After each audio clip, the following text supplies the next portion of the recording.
Fala, meu amigo, graça e paz seja multiplicada através do nosso Senhor e Salvador Jesus Cristo. Que Deus ele possa te abençoar nesse final de dia.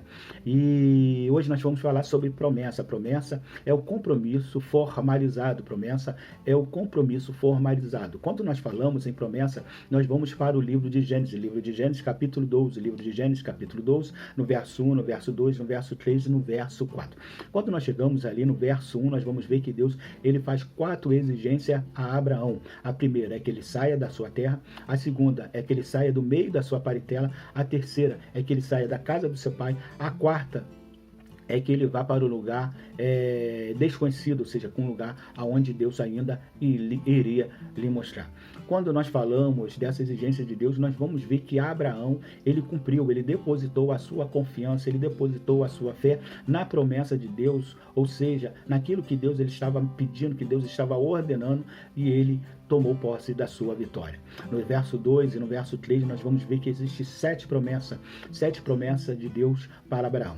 A primeira promessa é a nível da sua descendência. A segunda promessa é a nível pessoal. A terceira promessa é a nível moral. A quarta promessa é a nível de incorporar, ou seja, de incorporar ao próprio eu de Abraão. Nós vamos ver que a quinta promessa é uma promessa a nível de retribuição. A sexta promessa é a nível de ser retida a bênção do Senhor. E a sétima promessa é a nível de ampliar a bênção do Senhor. Quando nós começamos a meditar nessas promessas, nós vamos ali no verso 2, e o verso 2 diz assim: farei de vós uma grande nação. Quando Deus ele fala, farei de vós uma grande nação, Deus estava falando que através de Abraão, a sua descendência viria propagar um verdadeiro Deus. Quando nós vamos olhar para a descendência de Abraão, nós vamos ver o povo de Israel. O povo de Israel era um povo monoteísta, adorava um só Deus, enquanto as demais nações da época eram politeístas, ou seja, adoravam a vários deuses.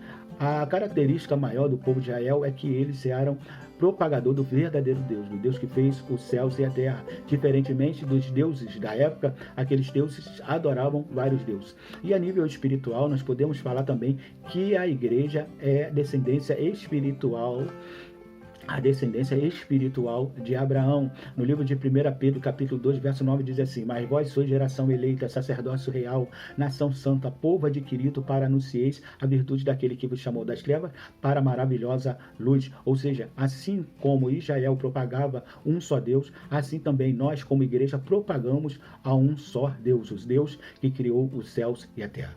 A segunda promessa é a nível pessoal. O texto fala assim: e te abençoarei. Quando fala abençoar, nós entendemos que abençoar significa conceder.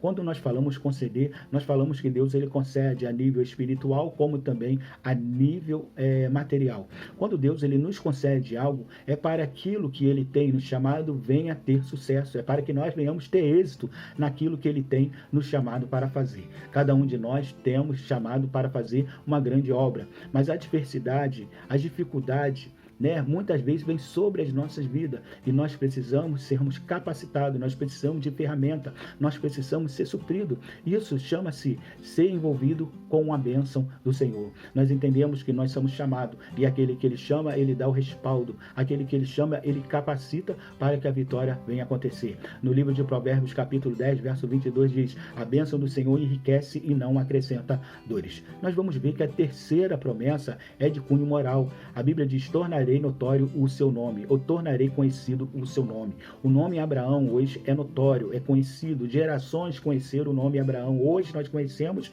e até propagamos ou falamos do nome de Abraão. Abraão é conhecido como o pai da fé, ou seja, aquele que rompeu os obstáculos, confiou no Senhor e fez ser notório a sua fé, para que todos hoje, como nós, podemos falar que Abraão foi um grande nome. A Bíblia diz no livro de Provérbios, capítulo 22, verso 1, mais vale um bom nome do que muitas riquezas. Ou seja, hoje o Senhor, ele tem falado que Abraão, ele é o pai da fé. Se fez notório porque entendemos que Abraão é o pai da fé. Nós vamos ver que a quarta promessa é uma promessa de incorporação. O texto fala: se tu uma bênção. Ou seja, a bênção não seria só dada, mas seria conectada, ela seria introduzida, ou seja, nós também seríamos portadores da bênção. Nós não somos só abençoados, mas nós também somos abençoadores. Quando nós falamos que nós somos abençoadores, é porque a expressão da bênção de Deus está sobre as nossas vidas. É por isso que a nossa casa é abençoada através da nossa vida. É por isso que a nossa igreja é abençoada através da nossa vida. É por isso que o nosso emprego é abençoado através da nossa vida. É por isso que os nossos negócios são abençoados através da nossa vida, porque nós estamos obedecendo ao mandado de Deus. Ele falou: "Se tu uma bênção". A maldição, ela não pode estar impregnada na nossa vida. A maldição não pode estar impregnada na nossa casa. A maldição não pode estar impregnada nos nossos negócios, porque a bênção de Deus já está incorporada na nossa vida. É por isso que Deus falou para Abraão: "Abraão, ser tu uma bênção". A adversidade virá, os tempos ruins virão, o deserto virá, as oposições virá, mas ser tu uma bênção. A quinta promessa é uma promessa de retribuição. O texto fala: "Abençoarei os que te abençoarem", ou seja, Deus está falando: eu vou abençoar todos aqueles que abençoarem você, ou seja, todos aqueles que proferirem bênção para vocês, eu também abençoarei. A sexta promessa é a promessa de bênção retida. O texto fala assim: "Amaldiçoarei os que te amaldiçoarem", ou seja, aqueles que amaldiçoarem, eles também receberão da própria maldição. No livro de Romanos, capítulo 3, verso 14, diz assim: "Cuja boca está cheia de maldição e amargura", ou seja, aquele que tem na sua boca a maldição, receberá da própria maldição. Aquele que tem na boca a bênção, receberá da sua